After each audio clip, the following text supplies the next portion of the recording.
Ambassador Elena Vasquez walked through the crystal corridors of the Galactic Council Station, with her head held high.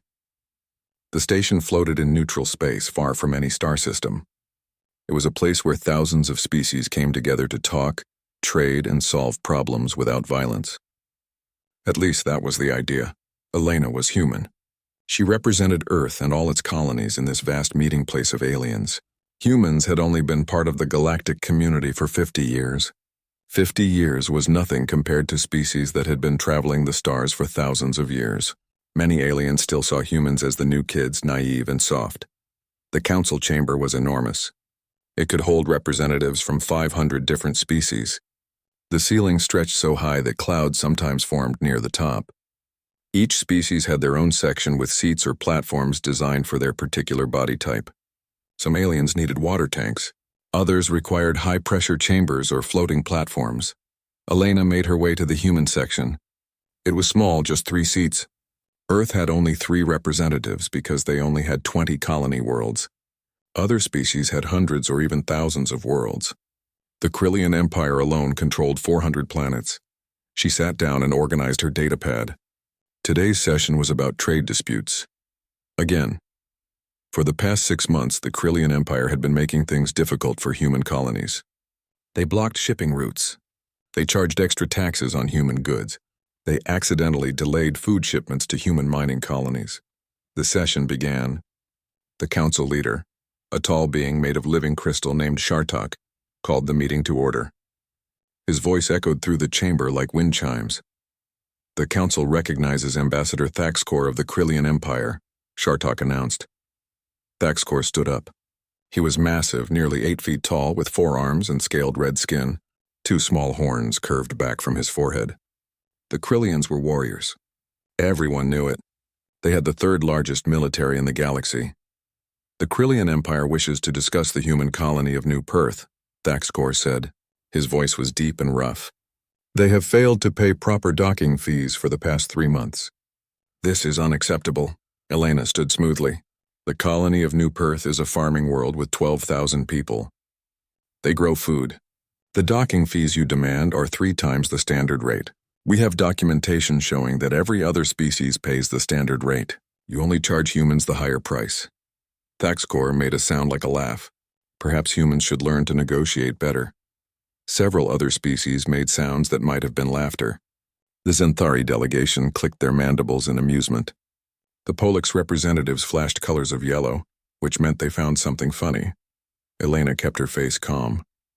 We request that the council review the fee structure and enforce the standard rates. Request noted, Shartok said. The council will review the matter in 4 to 6 months. 4 to 6 months.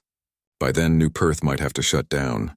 Without shipments of medicine and equipment, a farming colony could not survive. Elena sat down and made notes. This was the 8th complaint she had filed against the Krillian Empire. None had been resolved. After the session ended, Elena walked through the diplomatic quarter. She needed to clear her head. The station had gardens that simulated different planetary environments. She found one that looked like Earth, with green grass and blue sky projections. She was not alone. An old saurian sat on a bench near a fountain. Saurians looked like upright lizards with wise eyes. This one had gray scales and moved slowly. He was very old. Ambassador Vasquez, the saurian said. May I speak with you? Of course. Elena sat down on the bench. I am Krellix. I have served on the council for 140 years. I remember when humans first arrived. Then you have more experience than most, Elena said politely. Krellix was quiet for a moment. I also remember what came before. Elena looked at him. Before? The old saurian tapped his clawed fingers together. The official records say humans were discovered 50 years ago by a Xanthari exploration ship. That your people had just developed faster-than-light travel. That you were welcomed into the galactic community. That is correct, Elena said. That is the official story, yes.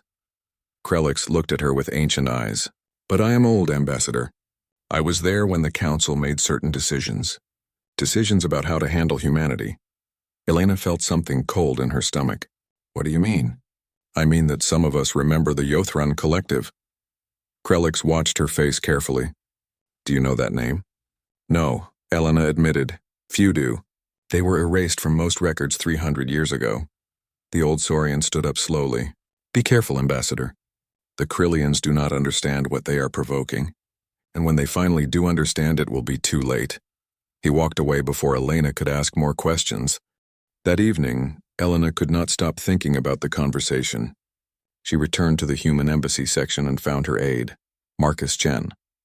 Marcus was young but brilliant. He had worked in intelligence before joining the diplomatic corps. Marcus, I need you to look something up, Elena said. The Yothran Collective. Find anything you can. Marcus typed on his console. He frowned. That is strange. There are references to them in cross-indexed files. But when I try to access the actual records, they are sealed. Restricted by council order. How restricted? Highest level. I would need to hack the system to get in. Marcus looked at her. That would be very illegal. Elena thought about New Perth. She thought about the other colonies struggling because the Krillians kept pushing. She thought about the council doing nothing. Do it, she said. But be careful. 3 days later, Marcus came to her quarters in the middle of the night cycle. He looked pale. I found something, he said quietly. You need to see this. They went to a secure room, one that blocked all listening devices. Marcus pulled up files on a private screen. The Yothran Collective was a major empire 300 years ago, Marcus explained. They controlled 200 systems. They were conquerors. They would find primitive worlds, study them, and then invade. They had done this to 40 different species. What happened to them? Elena asked. They found Earth. Marcus pulled up an old star chart. Earth was primitive by galactic standards. Humans had nuclear power and chemical rockets. The Yothrans saw easy targets. They saw resources. They sent a subjugation fleet. Elena leaned forward. What happened? Humans fought back with everything they had. Nuclear weapons, missiles. The early records show that Earth forces destroyed several Yothran ships. The Yothrans were surprised but not worried. They destroyed 5 human cities from orbit as a lesson. Marcus paused. Then something changed. And what changed? Human transmission stopped. For 3 months, Earth went silent. The Yothrans thought they had won. They sent landing forces to take control. Marcus pulled up another file. Then humanity responded. But not with negotiations or surrender. They launched a counterattack that the Yothran Empire could never have imagined. The files showed fragments of reports. Ships moving at relativistic speeds turned into weapons. Biological agents designed specifically to target Yothran DNA. Fusion bombs hidden in surrender shuttles. Automated defense systems that kept fighting even when their operators were dead. The war lasted 2 years, Marcus said quietly. When it was over, the Yothran Collective no longer existed. Their homeworld was uninhabitable. Their colonies were destroyed or abandoned. Out of 2 billion Yothrans, fewer than 10,000 survived. They are not even classified as a species anymore, just scattered refugees. Elena stared at the screen. And the council? The council arrived after it was over. They found Earth heavily damaged but functional. They found humans rebuilding, and they were terrified. Marcus pulled up the final file. They made a deal. They would pretend that first contact was happening for the first time.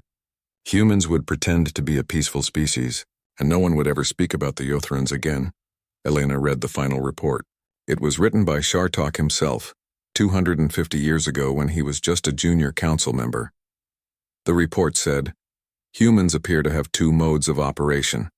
In the first mode, they are diplomatic, creative, and eager to cooperate. In the second mode, they are the most dangerous species we have ever encountered. They do not fight wars to win territory or resources.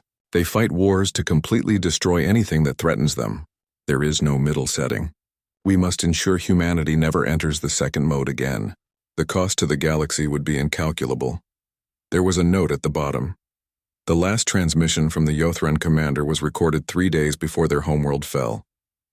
The commander said, "The humans have changed. One of their leaders told us we have really pushed it now." Those were the last words any Yothran ever spoke to the wider galaxy. Elena sat back in her chair. She felt sick. She felt angry. She felt something else too, something she did not want to name. "The council has been managing us," she said quietly, "keeping us peaceful, making sure we never have a reason to fight." "It looks that way," Marcus agreed. "There are protocols buried in the council charter. Special rules that only apply to humanity. We are never to be provoked beyond certain levels. Any species that threatens human civilians faces immediate council intervention. But the Krillians do not know this, Elena said. No, the protocols are classified. Only the oldest council members know the truth. And the Krillians are arrogant. They think humans are weak because we negotiate instead of fight. Elena stood up and walked to the window. Outside she could see the Krillian warships docked at the station. Big, powerful, intimidating. What do we do? Marcus asked. Elena was quiet for a long time. Finally she spoke. We do our job. We keep negotiating. We keep being patient, because that is what humanity decided to be when we joined the galaxy. We chose peace. And if the Krillians keep pushing? Elena turned to look at him. Her face was calm, but her eyes were hard. Then they will learn why the Council made those special rules. They will learn why the old species watch us carefully. They will learn what happens when a human says certain words. What words? Marcus asked. Elena looked back out at the Krillian ships. Now you've really pushed it. The next day, Elena returned to the council chamber. There was another session. More complaints. More delays. Thaxcor made another joke about weak humans. Other species laughed. Elena stood and spoke calmly.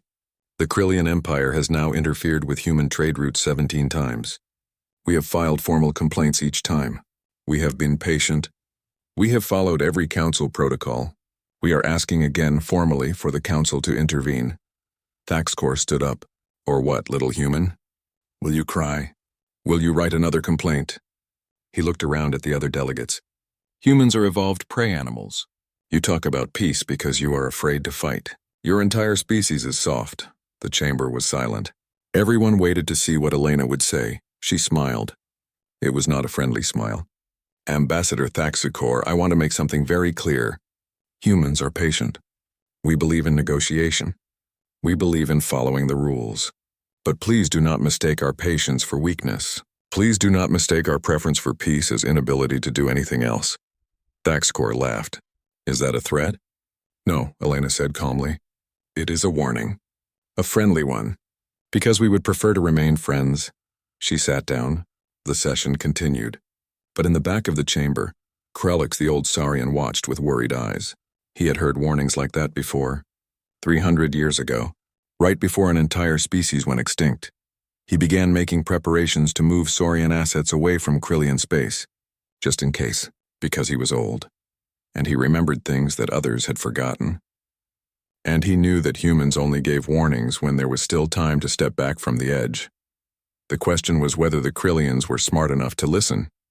Based on what he had seen of Thaxcor, Krelix suspected they were not. The attack came 3 weeks after Elena's warning. New Perth was a peaceful world. It had rolling fields of grain that stretched to the horizon. The colonists had built small towns with parks and schools. They grew food that fed 6 other human colonies in the sector. 12,000 people lived there. Most of them were farmers, teachers, and their families. The Krillian ships arrived without warning. 3 heavy cruisers dropped out of faster-than-light travel directly above the main settlement. They did not send a message. They did not make demands. They simply opened fire. The planetary defense system was designed to stop pirates or small raiders.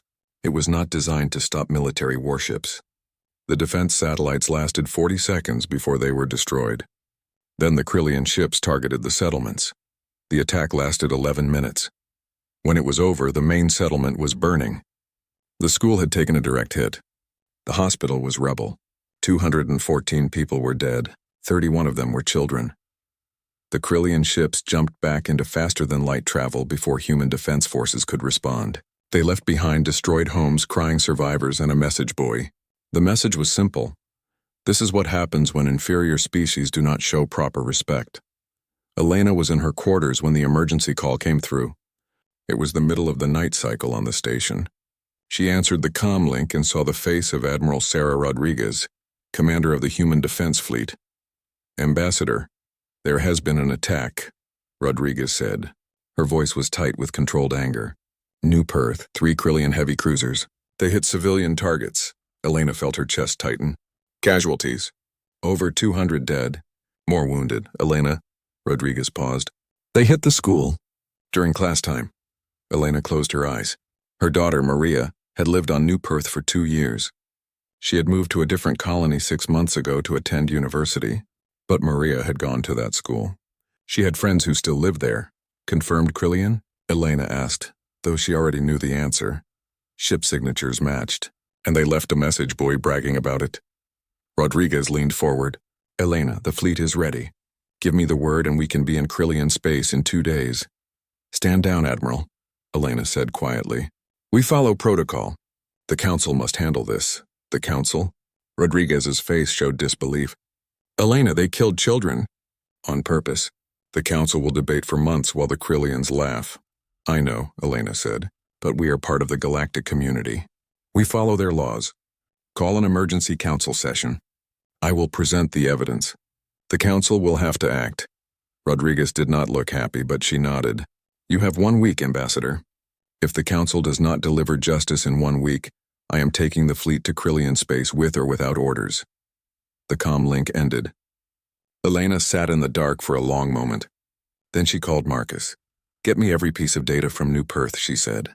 Video, sensor logs, everything. We present to the Council in 6 hours. The emergency council session was crowded. Word had spread fast. An attack on civilians was rare in the modern galaxy. Most species followed the rules. Wars were fought between militaries, not against farmers and children. Elena stood before the Council with her datapad.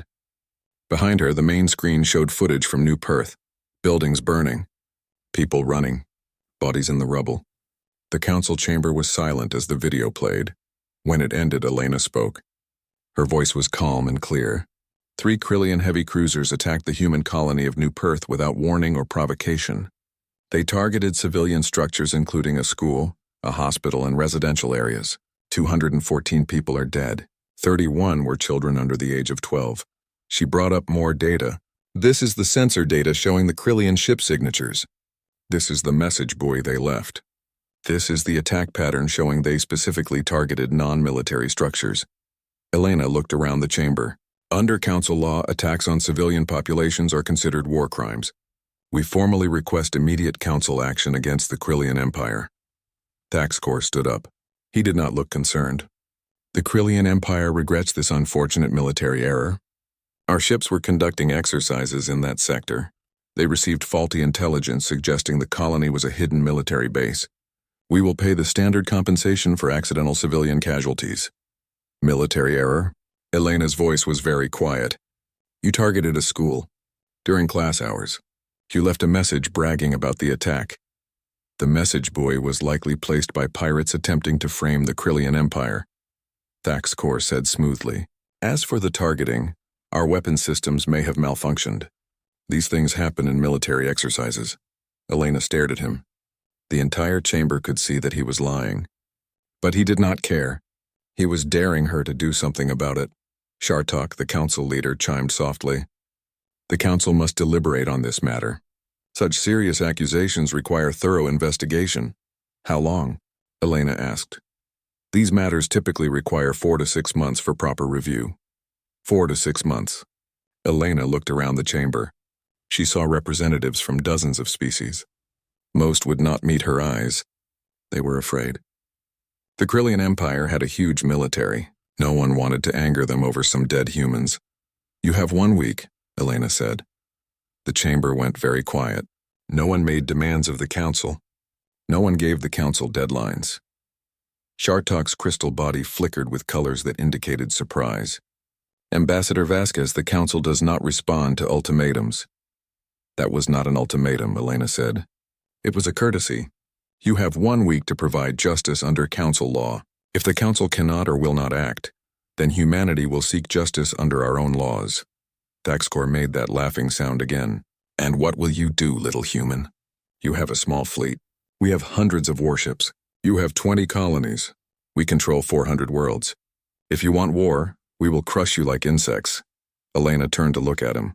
Her face was very calm, too calm. Ambassador Thaxcor, you just threatened Earth's colonies. You murdered our children, and now you threaten to crush us like insects. She paused.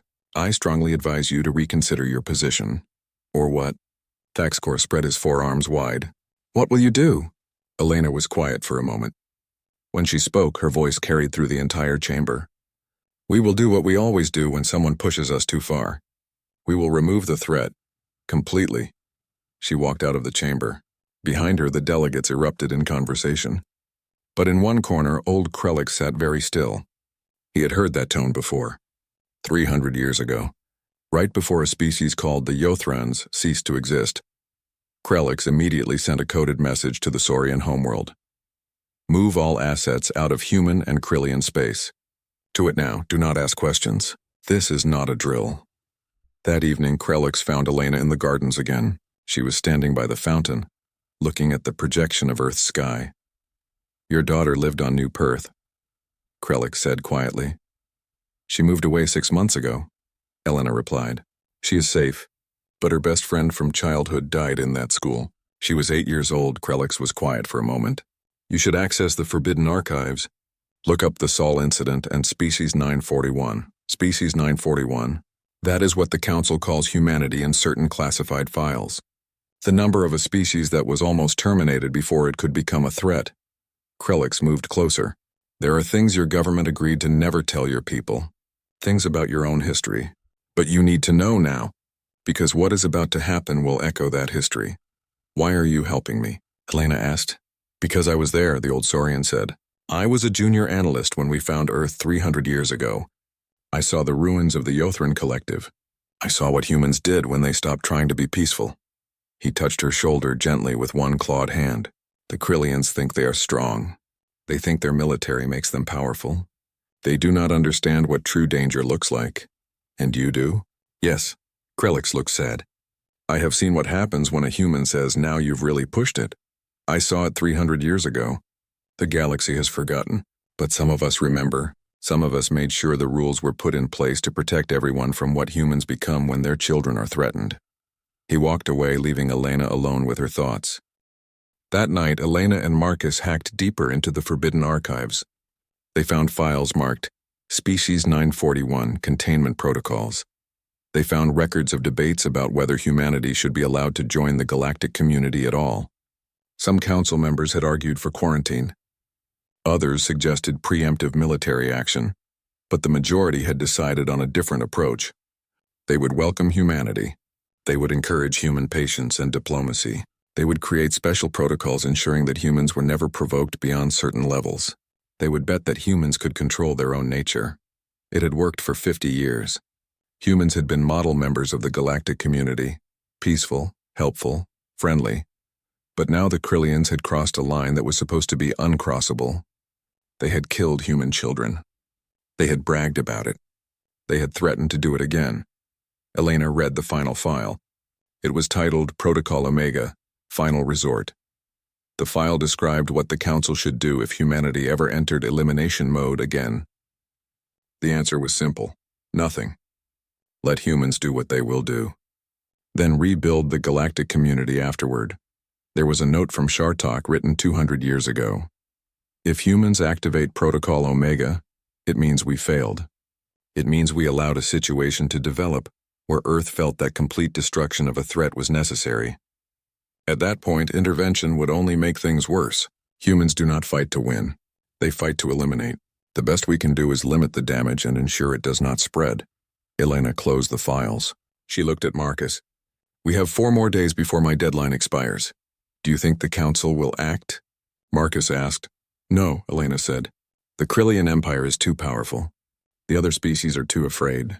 They will debate and delay and hope the situation calms down. Then what do we do? Elena stood up. We make a call to Earth. We tell them what happened. And then we step back and let humanity decide how to respond.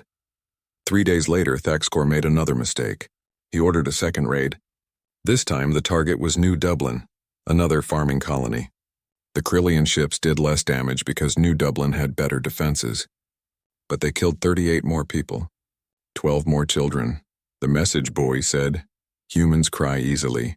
We will make them cry every week until they learn proper respect. When Elena heard the news, she did not look angry. She did not look sad. She looked like something inside her had turned off.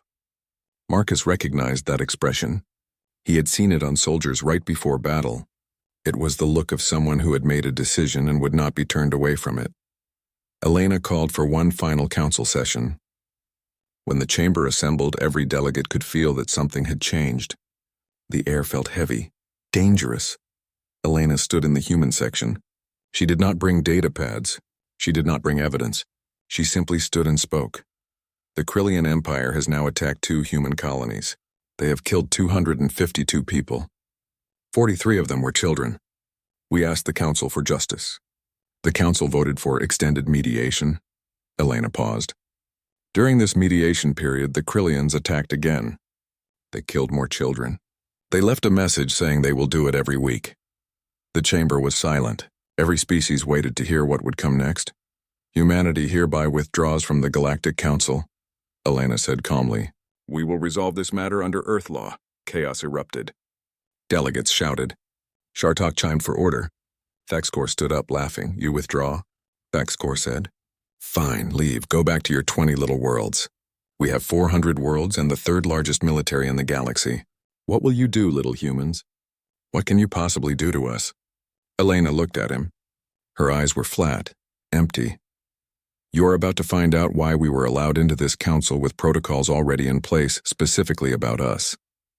Thaxcor laughed harder. "Protocols? About you? You are weak. You are prey animals playing at being civilized. Ambassador Thaxcor," Elena said quietly, "you have killed our children. You have laughed about it. You have promised to kill more. So I need to tell you something very important." She took a breath. "Now you've really pushed it." The chamber went silent. In the back, Krellick stood up and began walking toward the exit. A few other older delegates noticed and followed him. They did not run, but they moved quickly. Thaxcor watched them go with confusion. Then he looked back at Elena.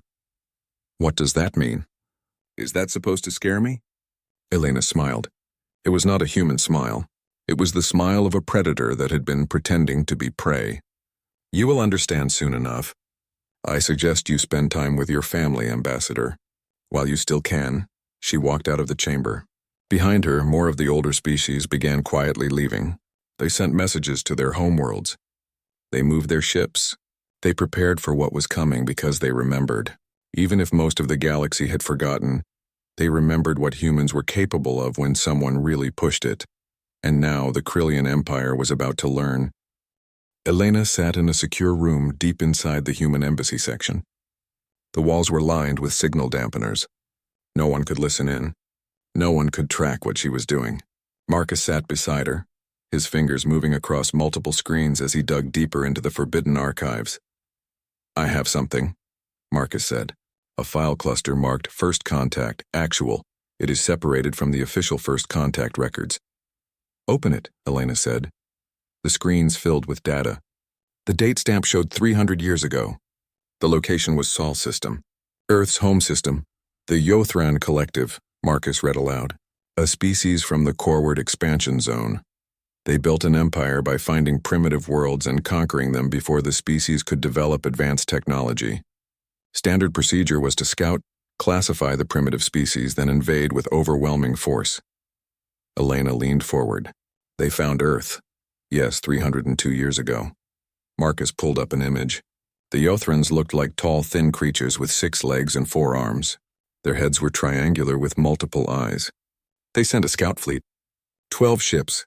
They observed Earth for 6 months. The reports showed Earth as it had been 3 centuries ago. Humans had nuclear power. They had primitive computers. They had just started sending rockets to their moon. By galactic standards, they were babies, helpless. The Yothran commander filed a report. Marcus continued. He classified humans as low-threat resource opportunity. Earth had water, minerals, and a breathable atmosphere. The 2 billion humans living there were considered simple labor potential.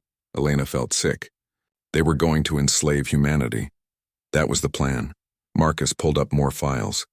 The Yothran High Council approved the conquest. They sent a subjugation fleet, 300 warships, against a species that had just learned to split atoms. The next files showed the beginning of the war. Yothran ships arrived in Earth's orbit. They sent a message demanding surrender. Earth's response was to fire everything they had. Nuclear missiles, railguns, primitive lasers. Humans destroyed 11 Yothran ships in the first engagement, Marcus said with surprise in his voice. The Yothrans expected no resistance. Humans fought back with everything they had. Elena watched footage from the battle. She saw human ships, crude and simple compared to alien technology, ramming into Yothron cruisers. She saw defense platforms firing until they ran out of ammunition, then self-destructing to take enemy ships with them. She saw atmosphere fighters attacking warships 100 times their size. The Yothrons were surprised but not worried. Marcus read from the reports. They pulled back and bombarded 5 Earth cities from orbit. New York, Beijing, Mumbai, Lagos, São Paulo, 5 cities. 40 million people dead in one day. The footage showed the destruction. Mushroom clouds visible from space. Entire cities turned to ash. Elena felt tears on her face but did not wipe them away.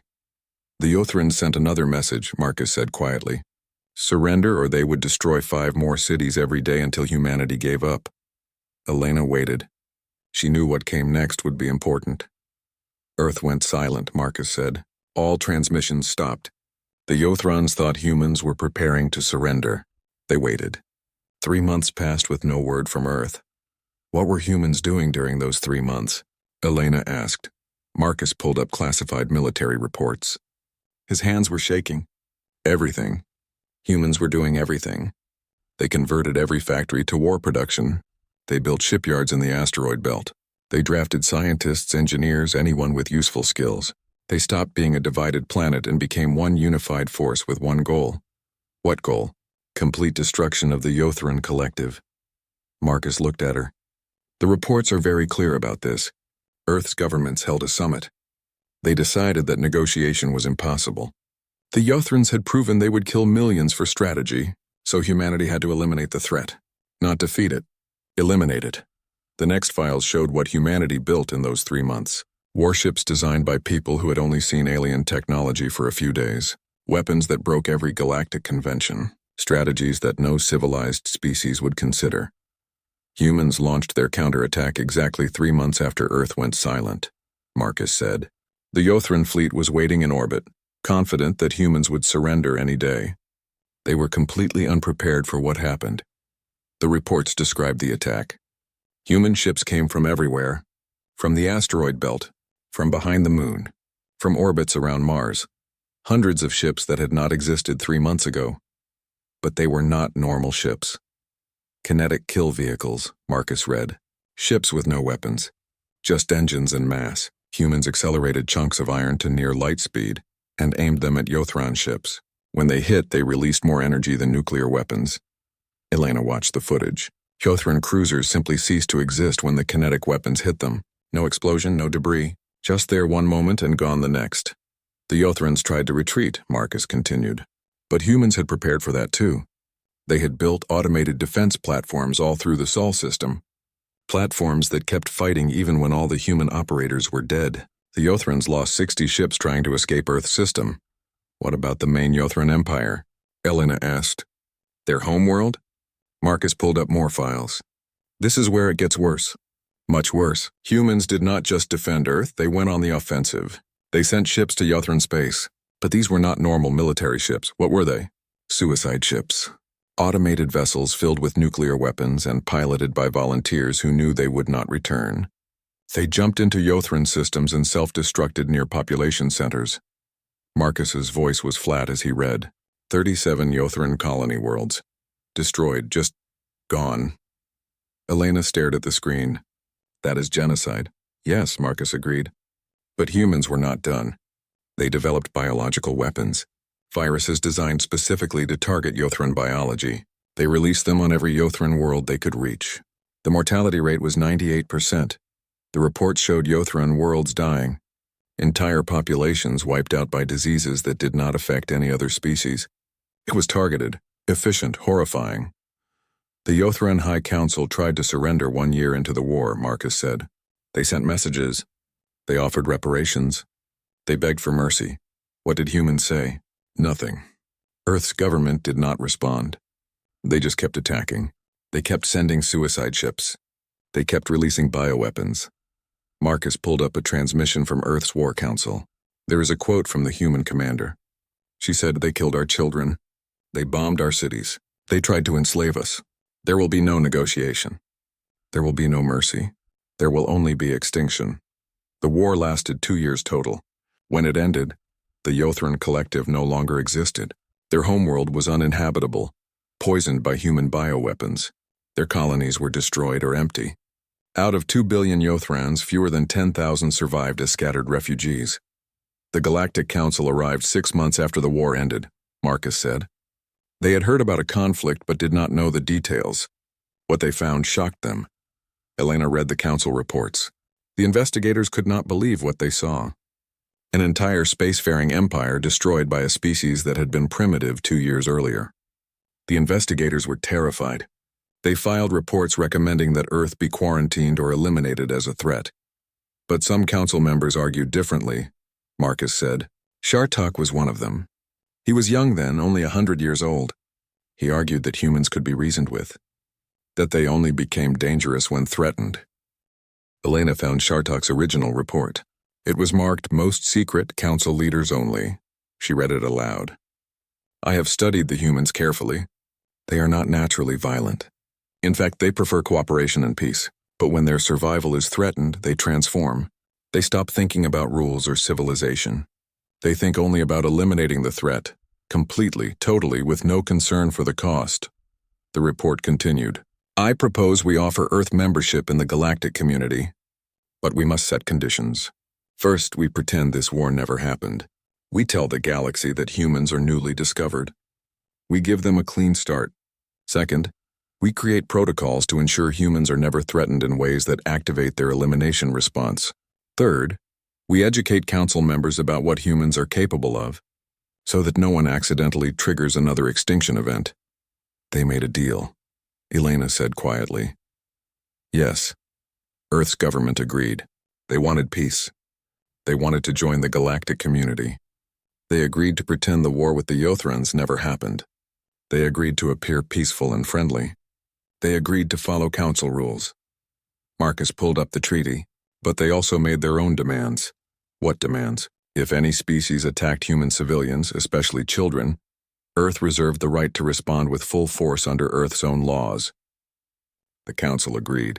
They did not think anyone would be stupid enough to attack human children after what happened to the Yothrans. Marcus looked at her. They buried this history. They erased the Yothrans from official records. They created the fiction that humans were discovered 50 years ago, not 300 years ago. Elena sat back. Her mind was racing. Everything made sense now.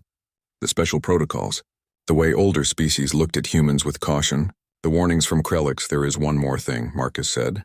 He pulled up a final file. The last transmission from the Yothran homeworld before it went dark. The Yothran commander sent this 3 days before human bioweapons killed everyone on the planet. A recording played. The voice was translated from Yothran language. This is Commander Ixilthar.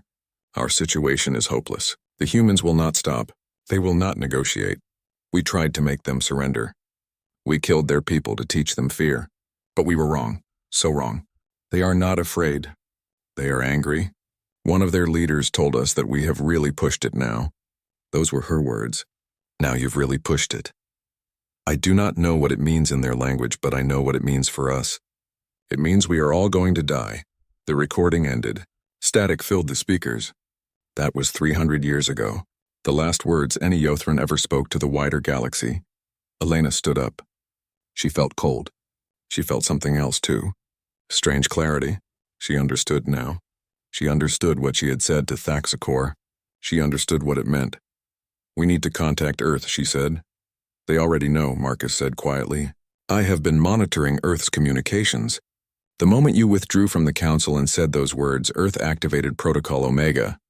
Protocol Omega? It is the code phrase. When a human ambassador says, now you've really pushed it, it signals to Earth that negotiation has failed, and elimination is necessary. Marcus pulled up Earth's military communications. The fleet is already mobilizing. The weapons are already being prepared. Earth is not going to debate. They are not going to vote. They are going to do what they did 300 years ago. How long? Elena asked. The first human ships will reach Krillian space in 72 hours. Marcus looked at her. Elena, the Krillian Empire has no idea what is coming. They think this will be a normal war. Territory, resources, maybe some orbital bombardments. But it will not be, Elena said. No. It will be elimination. Complete and total. Just like the Yothrans. Marcus's voice was very quiet. We should contact Thexcor, warn him. Give him a chance to evacuate civilians. Elena thought about that. She thought about the school on New Perth. She thought about 43 dead children. She thought about Thexcor laughing, promising to kill more every week. No, she said finally. We gave them every chance. We negotiated. We filed complaints. We followed the rules. They chose violence. They chose to kill our children. Now they face the consequences. This will change the galaxy, Marcus said. Everyone will remember what humans really are. Good, Elena said. Maybe next time, someone will remember this before they decide to hurt us. Maybe next time they will take our warning seriously. She walked to the window and looked out at the stars. Somewhere out there, the Krillian Empire was going about its business. They were laughing about weak humans. They were planning their next raid. They had no idea that human ships were already moving through space toward them. They had no idea that they were already dead. In another part of the station, Krelix sat in his quarters watching the news feeds. Other species were starting to ask questions. Why were the oldest species moving their assets? Why were the Saurians, the Velix, and the Korath all quietly evacuating anything near Krillian space? Krelix received a message from a young Xanthari reporter. Why are you moving your ships? Is there going to be a war? Krelix thought about how to answer. Finally, he replied, There is not going to be a war. War implies two sides fighting. What is about to happen is not a war. It is an execution. The Krillian Empire is already dead. They just do not know it yet. The reporter sent back a confused message. Krelix did not respond. He just continued watching the news and remembering 300 years ago. He had been young then. An assistant to a council investigator. He had gone to the Yothran homeworld 6 months after it fell. He had seen the empty cities, the dead population, the automated human weapons platform still in orbit, making sure no one landed to rescue survivors. He had asked his supervisor, why did humans do this? The Yothrans tried to surrender. His supervisor, a wise old Velix, had answered, because humans only have two settings, peace and extinction. When you activate the second setting, they do not turn it off until the threat is completely eliminated. The Yothrans threatened human children. At that point, the Yothrans' fate was sealed. Humans do not fight wars to win. They fight wars to ensure they never have to fight that enemy again. Now, 300 years later, another species had made the same mistake. They had threatened human children. They had laughed about it, and now they would pay the same price the Yothrans paid. Krella sent one final message to the council. Prepare for what comes next. Humans will do what they always do when pushed too far. Study the Yothran files if you want to know what to expect. And remember, this is why we created the special protocols. This is why we tried to ensure humans were never provoked. We failed. Now we watch as another species learns why you should never, ever push a human too far. In 72 hours, the first human ships would arrive in Krillian space. The Krillian Empire had 3 days left to exist. The week passed slowly. The galaxy held its breath. Ambassador Elena Vasquez stayed in the human embassy section. She did not attend council sessions. She did not respond to messages from other species asking what was happening. She simply waited. On the station, strange things began happening. The oldest species continued quietly moving their assets. Saurian trade ships left Krillian space. Felix research stations near the Krillian border shut down and evacuated. Korath mining operations packed up and moved. Younger species did not understand. They sent questions to the older delegates. Why evacuate? The humans had only 20 colonies and a small fleet. The Krillians had 400 worlds and a massive military. If there was a war, it would be over quickly. The older species did not explain. They just kept moving. Ambassador Thexcor noticed but did not care. He held a press conference in the council's media center. Reporters from 100 species attended. The humans have withdrawn from the council, Thexcor said confidently. This shows their weakness. They cannot face the Krillian Empire in legitimate debate, so they run away. We predict they will return within a month, begging for mercy. A Xanthari reporter asked, What about the attacks on human colonies? Do you consider those justified? Thexcor waved a dismissive hand. The humans were interfering with legitimate Krillian military operations. We sent warnings.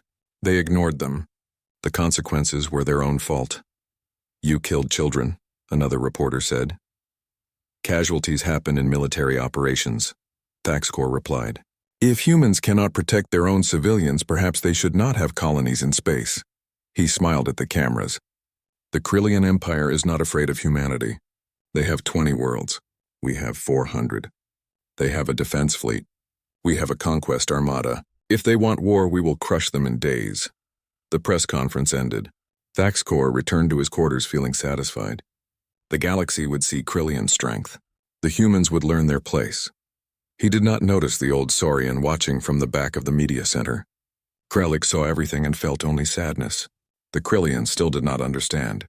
They thought this was about military power. They thought numbers and weapons would matter. They were wrong. On the 6th day of Elena's deadline, something changed. Human ships began moving. Not the official defense fleet. Other ships. Cargo vessels suddenly activated military-grade engines. Mining stations revealed hidden weapon systems. Research platforms deployed attack drones. The Zenthari Intelligence Service noticed first. They sent an urgent report to the Council. Human military forces are 3 times larger than official records indicated. Recommend immediate investigation. The Council called an emergency session. Elena attended this time. She sat calmly in the human section while other species demanded explanations. Ambassador Vasquez, Shartok chimed. Galactic law requires full disclosure of military assets. Our intelligence suggests humans have been hiding warships. Not hiding, Elena said. We simply never said that certain civilian ships could be converted to military use in under an hour. You never asked, so we did not mention it. The chamber erupted in argument. Several species accused humans of violating the spirit of galactic law. Elena sat quietly until they finished. Are we being accused of a crime? She asked. If so, we are no longer members of the Council, so your laws do not apply to us. If not, then this discussion is pointless. Thaxcor stood up. Your hidden fleet changes nothing. The Krillian Empire still outnumbers you 5-1. If you want war, we are ready. War? Elena looked at him curiously. Who said anything about war? You withdrew from the Council. You mobilized your fleet. You made threats. I did not threaten you, Ambassador. I warned you. There is a difference, Elena stood up. But since you seem eager for conflict, let me be clear. Humanity does not want war with the Krillian Empire. Thaxcor laughed. You see? They are already backing down. I was not finished, Elena said coldly. We do not want war because war implies 2 armies fighting over territory or resources. What we want is simpler. We want justice for our dead children, and we will have it. Justice? Thaxcor made a dismissive gesture. You want trials? Reparations? The Council can mediate if you return to your seat. Elena shook her head. No, I mean justice under Earth's laws. Under our laws, when someone murders children and promises to murder more, there is only one sentence. Complete elimination of the threat. The chamber went very quiet. You cannot eliminate the Krillian Empire, Thaxcor said, but for the first time he sounded uncertain. We can, Elena said simply. We have before. Ask the Council about the Yothran Collective. Oh wait, you cannot. They do not exist anymore. She left the chamber. Behind her, delegates began frantically searching for information about the Yothrans. Most found nothing. The records were sealed. But rumors began spreading. Old species who remembered started talking. The story leaked out in pieces. An empire that had attacked humanity. A species that no longer existed. A warning about pushing humans too far. On the 7th day, everything changed. The Krillian Empire, believing humans were weak, launched another raid. This time they sent 10 warships to hit 3 human colonies simultaneously. They wanted to break human morale. They wanted to prove their superiority. The attack on the first colony, New Glasgow, lasted 15 minutes. 23 people died before the Krillian ships jumped away. The attack on the second colony, New Mumbai, lasted 12 minutes. 18 dead. The third target was different. It was supposed to be the human research colony of Kepler Station. But when the Krillian ships arrived, they found something unexpected. A human battle fleet was waiting for them. Not just any fleet. The flagship was the EDS Unbroken, a massive dreadnought that officially did not exist in human military records. Around it floated 30 heavy cruisers, 50 destroyers, and 100 attack corvettes. Admiral Sarah Rodriguez commanded the fleet from the Unbroken's bridge. When the Krillian ships dropped out of faster-than-light travel, she was ready. All ships weapons free, Rodriguez ordered. No survivors. The battle lasted 4 minutes. The Krillian ships tried to retreat immediately. They were outnumbered and outgunned. But human ships had been waiting in precise positions. When the Krillians tried to jump away, human gravity generators activated and prevented faster-than-light travel. The Krillians were trapped. Human ships did not give warnings. They did not demand surrender. They simply opened fire with everything they had. Railguns firing metal slugs at relativistic speeds. Missile swarms that overwhelmed point defense systems. Laser arrays that cut through shields like paper. One Krillian commander managed to send a distress call before his ship was destroyed. "We are under attack. The humans have a massive fleet. They are not trying to capture us, they are trying to kill us." Someone help, the transmission ended. All 10 Krillian ships were destroyed. No escape pods were launched. No prisoners were taken. Admiral Rodriguez watched the debris field and felt nothing. No satisfaction, no anger, just cold determination. "Send a message to all human ships," she said. "Target package has been updated. We now have authorization for deep strikes into Krillian space. All units proceed to assigned positions. Operation Extinction is now active." Throughout human space, fleets began moving. Ships that had been pretending to be cargo haulers revealed themselves as carriers. Mining stations in the asteroid belts launched attack wings. Defense platforms around human colonies activated weapons systems that violated several galactic warfare conventions. The galaxy watched in shock as humanity's true military strength became visible. It was not 3 times larger than official records. It was 10 times larger. Possibly more. On the council station, emergency sessions ran non-stop. Species demanded explanations. How had humans hidden so much military capability? Why had no one noticed? Krelix finally spoke up during one session. "We noticed. The oldest species have always known. We saw what humans were building. We said nothing because we hoped it would never be necessary. We hoped no one would be foolish enough to activate humanity's elimination response." "But the Krillians did not know," a young Polix delegate said. "Someone should have warned them." "We did warn them," Krelix said tiredly. "We created special protocols. We made rules to prevent exactly this situation.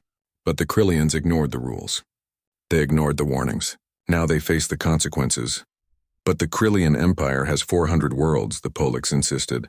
"Even with a larger fleet, humans cannot conquer an empire that size." "They are not trying to conquer it," Krelix explained. "They are trying to eliminate it. There is a difference." On the 3rd day after the deadline expired, human ships struck deep into Krillian space.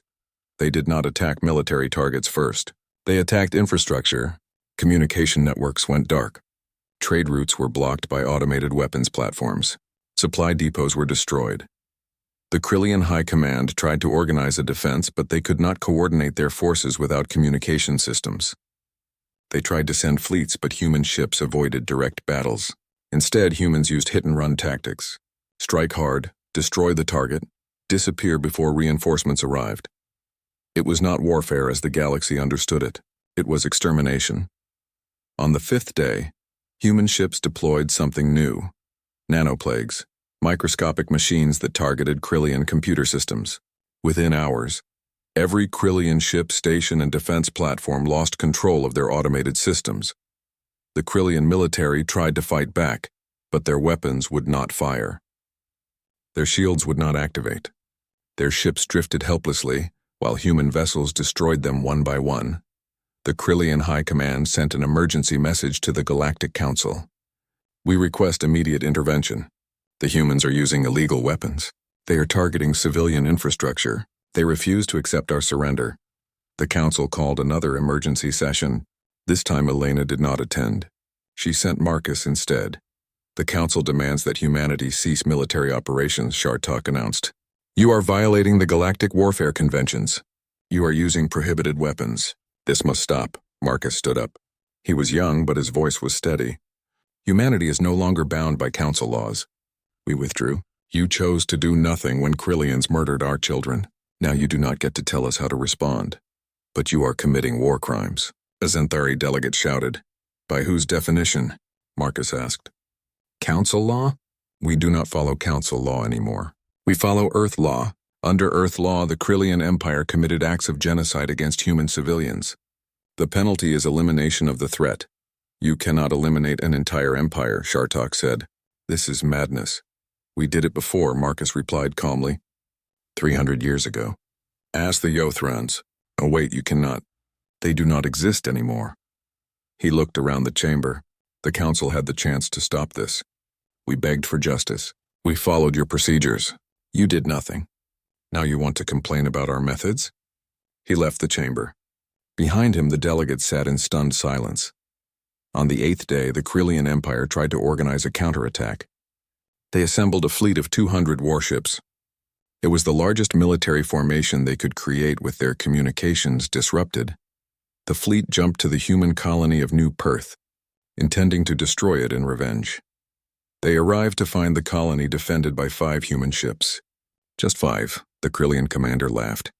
5 ships against 200? Humans are fools, he ordered the attack. His fleet moved forward. Then the 5 human ships did something strange. They did not fire weapons. They just transmitted a signal. 3 seconds later, the space around the Krillian fleet tore apart. Wormhole bombs, weapons that opened temporary wormholes to unknown destinations. The Krillian ships were not destroyed. They were simply pulled through the wormholes and scattered across the galaxy. Some appeared near black holes. Others appeared in empty space thousands of light years from home. All were lost, 200 warships, gone in seconds. After that, the Krillian Empire stopped trying to fight. On the 10th day, the Krillian High Command sent a formal surrender to Earth. They offered everything. Reparations, territory. They would punish the commanders responsible for the attacks. They begged for mercy. Earth's response was simple. Request denied. Elimination protocol continues. By the 14th day, the Krillian Empire was collapsing. Supply chains were gone. Communications were destroyed. 3/4 of their fleet was disabled or destroyed. Human ships appeared everywhere, striking without warning, disappearing before retaliation was possible. It was not a war. It was an execution. On the council station, Elena finally held a press conference. Reporters from across the galaxy attended. They wanted answers. Ambassador Vasquez, a Zenthari reporter, asked, "When will humanity stop? The Krillian Empire is beaten. They have surrendered. How much longer will this continue?" Elena looked at the camera with cold eyes. "It will continue until the Krillian Empire can never threaten human children again. It will continue until they are no longer capable of launching attacks. It will continue until the job is done." "But you are destroying an entire civilization," the reporter protested. "They destroyed our children," Elena said quietly. "What did they think would happen? That we would forget? That we would forgive?" She shook her head. "No. When someone murders our children and promises to murder more, there is no forgiveness. There is only justice, complete and final." "How is this justice?" another reporter asked. "This is revenge. Call it what you want," Elena said. "But remember this moment. Remember what happens when a human says, 'Now you've really pushed it.' Because the next species that thinks about harming human civilians will remember. And maybe, just maybe, they will choose differently." She ended the press conference. In 3 more days, the Krillian homeworld would fall. The empire that had boasted 400 worlds and a massive military would be reduced to scattered refugees. And the galaxy would learn once again why you should never, ever push a human too far. The war, if it could even be called that, lasted 3 weeks. On day 15, human forces reached the Krillian homeworld. The planet Krillos Prime held 3 billion citizens. It was the heart of the empire, the center of their government, their culture, their military command.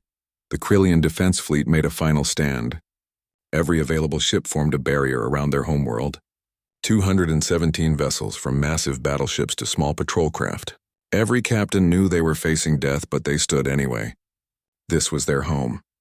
Admiral Rodriguez observed the defense fleet from the bridge of the Unbroken. Around her, the human armada waited. Over 300 ships and more arriving every hour. "They are brave," Rodriguez said quietly. "I will give them that." "Orders, Admiral?" her tactical officer asked. Rodriguez was silent for a moment. She thought about the children killed on New Perth. She thought about the school that took a direct hit. She thought about Thaxcor laughing and promising to kill more every week. "Send a message to the Krillian fleet," Rodriguez said. Tell them they have 1 hour to evacuate the system. Anyone who wants to live should leave now. After 1 hour, anyone remaining will be considered hostile. The message was sent. On the Krillian ships, commanders faced an impossible choice: flee and abandon their homeworld or stay and die protecting it. 43 ships chose to leave. They broke formation and jumped away. The remaining 174 ships stayed. Rodriguez watched them go and felt nothing. No respect, no pity, just the cold certainty of someone doing a necessary job. 1 hour passed. All ships, Rodriguez commanded, begin bombardment, target military installations only. Avoid civilian centers for now.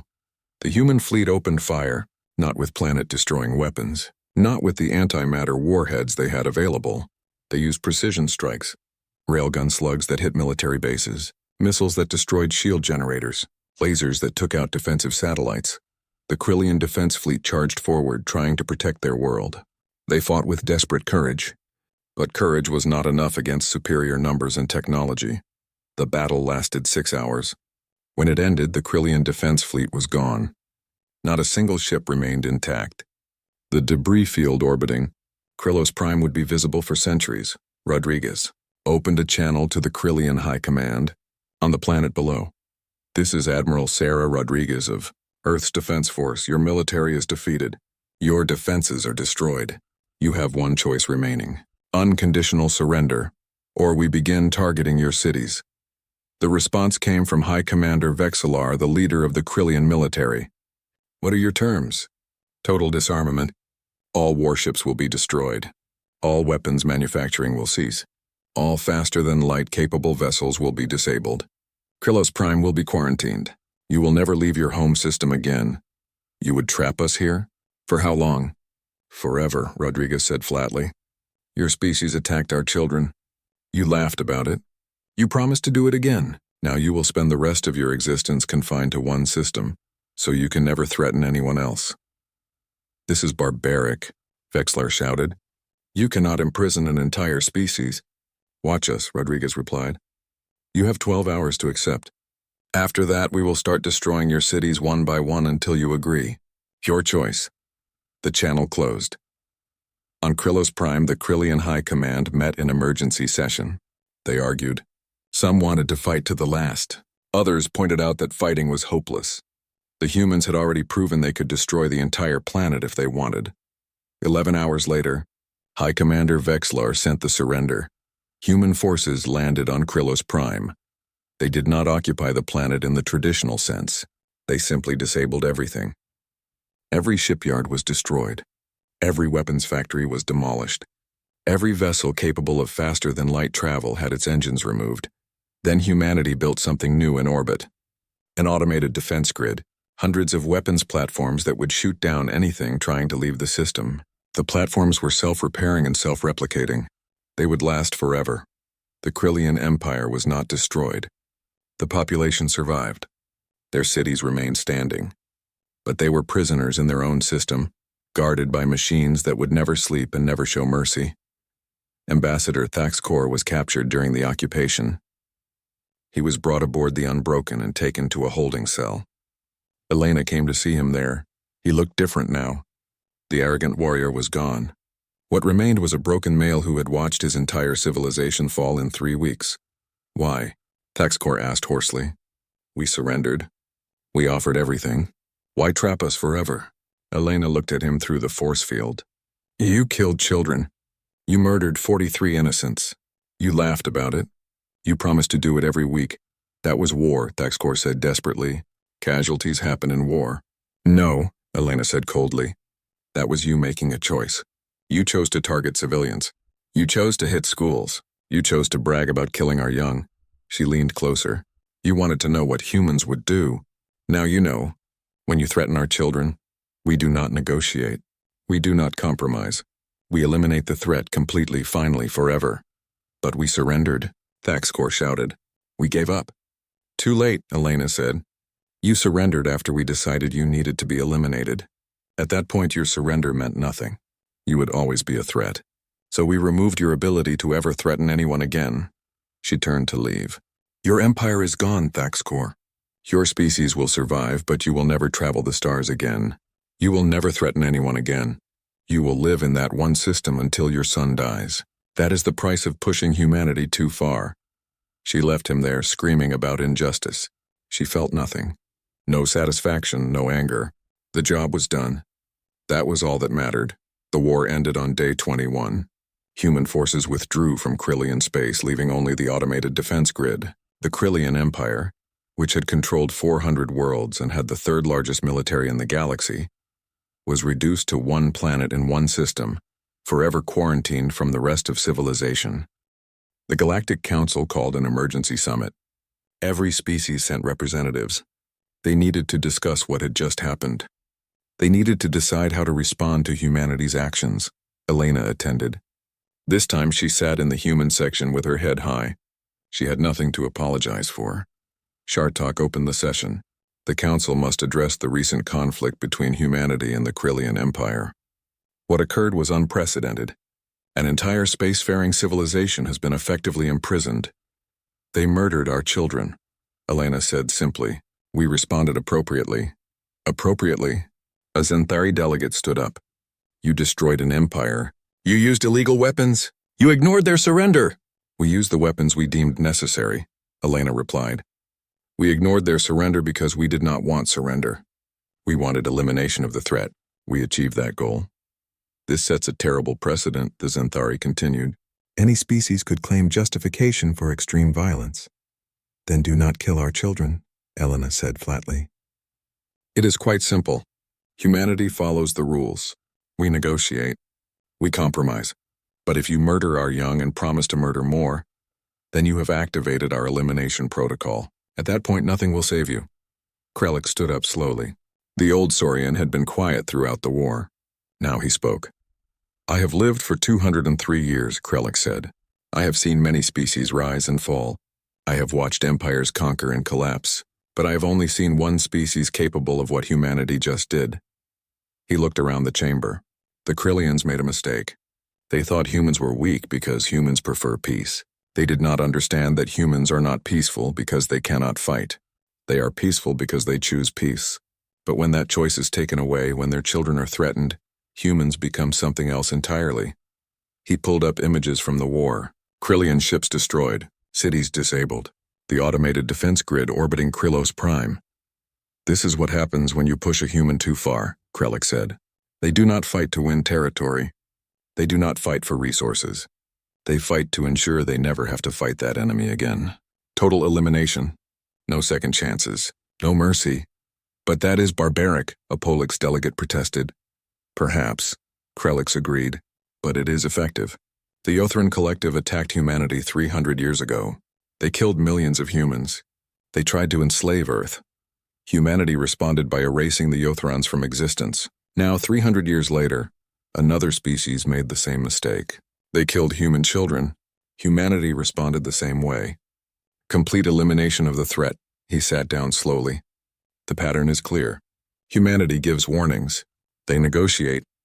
They follow rules. But if you cross the line, if you harm their civilians, especially their young, then humanity transforms. And once that transformation happens, nothing in the galaxy can stop them. The chamber was silent. Every delegate was thinking about the implications. Humanity had just proven it could destroy any empire in the galaxy if provoked enough. That made them the most dangerous species in existence. Shartok chimed softly. The Council must decide. Do we condemn humanity's actions? Do we attempt to punish them? Krellick laughed bitterly. Punish them with what? They just destroyed the third largest military in the galaxy in 3 weeks. They have weapons we did not know existed. They have fleets hidden throughout their space. Who exactly will enforce any punishment? No one answered. I propose a different approach, Krellick said. I propose we welcome humanity back to the Council. But we also make very clear to every species what the rules are. You can negotiate with humans. You can compete with them economically. You can even have political disputes. But you never ever threaten human civilians, and you absolutely never harm their children. Because if you do, you will learn why humans are the only species with their own warning protocols. After hours of debate, the Council voted. Humanity would be readmitted to the galactic community, but new protocols were enacted. Any species that attacked human civilians would face immediate Council intervention. Any species that killed human children would be considered an existential threat to galactic peace. The vote was unanimous. Elena returned to her role as Earth's ambassador. She attended sessions. She negotiated trade deals. She smiled and was friendly with other delegates. But everyone who saw her now saw her differently. They knew what lay beneath the friendly exterior. They knew what humans were capable of when pushed too far. 2 months after the war ended, a young diplomat approached Elena in the gardens. He was a Velix, a species that looked like upright foxes with silver fur. He was new to the council. Ambassador Vasquez, the young Velix said nervously, "I wanted to ask about the phrase you used. Now you've really pushed it. Why does that phrase carry so much weight?" Elena looked at him. She could have refused to answer, but she decided the galaxy needed to understand. 300 years ago, humans were attacked by the Yothran Collective, Elena explained. The Yothrans killed millions of our people. They tried to enslave our species. After they bombed 5 of our cities, a human leader told them they had really pushed it. That was the last warning. After that, humanity stopped negotiating and started eliminating. 2 years later, the Yothrans were extinct. "So it is a warning phrase?" the Velix asked. "No," Elena said. "It is not a warning. It is a notification. When a human says those words, they are not threatening you. They are informing you that the decision has been made. You are going to be eliminated. Nothing will change that. The only question is how long it will take." "But why use a phrase at all?" "Because humans are optimists," Elena said with a sad smile. "Even when we have decided to eliminate a threat, part of us hopes you will understand and back down. The phrase is one final chance, one last opportunity for you to realize you have crossed a line that cannot be uncrossed. And if someone hears that phrase, what should they do?" "Run," Elena said simply. "Evacuate your people. Move them as far away as possible. Because once a human says those words, your civilization is already dead. You just have not stopped moving yet." The young Velix shuddered. "That is terrifying." "Good," Elena said. "You should be terrified, because that fear will keep you from making the mistakes the Yothrans and the Krillians made. That fear will remind you that humans prefer peace, but we are capable of so much worse." Over the following months, the story spread throughout the galaxy. The phrase, "now you've really pushed it," became infamous. Parents told their children about it as a cautionary tale. Military academies studied the Krillian War as an example of what not to do. Diplomats learned to recognize the warning signs of human anger. The Krillian Empire, once proud and strong, remained locked in their home system. The automated defense grid worked perfectly. Several times, Krillian ships tried to escape. Each time, the automated platforms destroyed them without hesitation. After 5 years, a human inspection team visited Krillos Prime. They found a species learning to live within their constraints. The Krillians would never forgive humanity, but they understood. They had pushed too far, and this was the price. Daxkor was still alive. He had become a teacher, warning young Krillians about the mistakes his generation had made. He taught them about the 43 human children killed in the attacks. He taught them about the phrase that sealed their fate. "We thought humans were weak," Daxkor told his students. "We thought their patience meant they were afraid to fight. We were wrong. Humans are patient because they prefer peace. But when you take away that choice, when you harm their children, they become the most dangerous thing in the galaxy. Remember this. Remember our mistake, so that if we ever escape this prison, we never repeat it." Back on the council station, life returned to normal. Trade resumed. Diplomatic sessions continued. Humans once again became known as friendly, helpful members of the galactic community, but everyone remembered. Every species knew what lay beneath the friendly exterior. One day, a new species joined the council. They were called the Vrex, a militaristic culture from the far rim. They were aggressive in negotiations. They made threats. They talked about taking resources from weaker species. Their ambassador stood in the council chamber and pointed at the human section. "Why should we respect these creatures? They are small. They have few worlds. They hide behind rules and diplomacy." Elena stood up slowly. The chamber went silent. Every delegate held their breath. "Ambassador Vrex," Elena said calmly, "I would like to tell you a story about the Krillian Empire." "Have you heard of them?" "No," the Vrex said dismissively. "They used to control 400 worlds. They had the 3rd largest military in the galaxy. They thought humans were weak. They attacked our colonies. They killed our children. Elena smiled, but it was not a friendly smile. Now they live on one planet in one system forever. They will never travel the stars again. Would you like to know why? The Vrex ambassador was silent. They pushed us too far, Elena said quietly. They made us say certain words. And once those words were said, their fate was sealed. She sat down. I hope you will be wiser than they were. The Vrex ambassador sat down quickly. He never made threats again. Years passed. Decades. The memory of the Krillian War faded for some species, but not for those who had lived through it. Not for those who had seen what humans could do when pushed beyond their limits. In military academies across the galaxy, cadets learned about the war. They studied human tactics. They analyzed the weapons humanity had deployed. But most importantly, they learned about the warning signs. An old Saurian instructor taught the final class before graduation. He was Krellix's grandson, carrying on the teaching tradition. What is the most important thing to remember about humans? The instructor asked his students. A young cadet raised her hand. They prefer peace? Yes, and? But they are capable of extreme violence when threatened. True, but there is something more important. The instructor pulled up footage from the Krillian War. Humans give warnings. They negotiate. They follow rules. But if you cross the final line, if you harm their children, they become something else entirely. They stop being diplomats and become eliminators. And once that transformation happens, nothing can stop them. But how do you know when you have crossed that line? Another cadet asked. The instructor smiled sadly. You will know, because a human will say 7 words. Now you've really pushed it. When you hear those words, there is only one appropriate response. What response? Run, the instructor said simply. Run as fast and as far as you can, because nothing in the galaxy can save you after that. The class ended. The cadets graduated. They joined their species' diplomatic corps and military, and each one carried the lesson with them.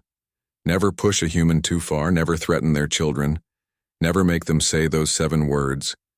Because when a human says, now you've really pushed it, it is not a threat, it is not a warning, it is a notification. It means you are already dead. You just have not stopped moving. Yet, and that is why every species in the galaxy runs when they hear a human say those words, because they finally understand what humanity has always been, not warriors by nature, not conquerors by choice, but eliminators by necessity. And the most dangerous thing in the galaxy is not a species that loves to fight. It is a species that hates to fight, but knows exactly how to end you when they must. That is humanity. That is why the galaxy learned to leave them in peace. And that is why no one has pushed a human too far in 100 years, because they remember the Yothrans, they remember the Krillians, and they never ever want to be the third.